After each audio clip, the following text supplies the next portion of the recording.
Michal Shimon est arrivé d'Israël lorsqu'il a appris que son ami et collègue Abraham Matsia était à bord de l'avion qui s'est écrasé dimanche en Éthiopie.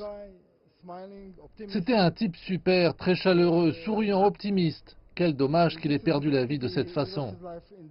Il attend maintenant des informations du gouvernement éthiopien sur le délai nécessaire à l'identification des restes de son ami afin de pouvoir l'enterrer.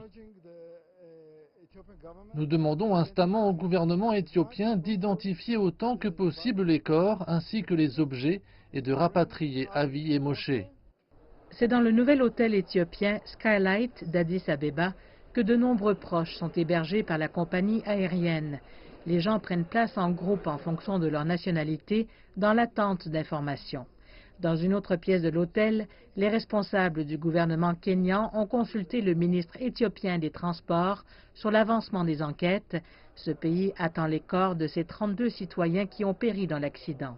Quant à ces professionnels israéliens du sauvetage, ils se rendent sur les lieux de l'accident pour aider les autorités éthiopiennes à examiner la zone à la recherche d'indices.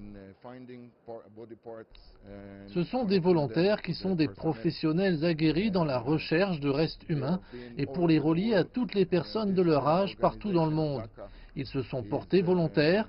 Il n'y a pas longtemps, ils étaient au Brésil. Davantage de familles arrivent à la recherche d'informations sur leurs proches.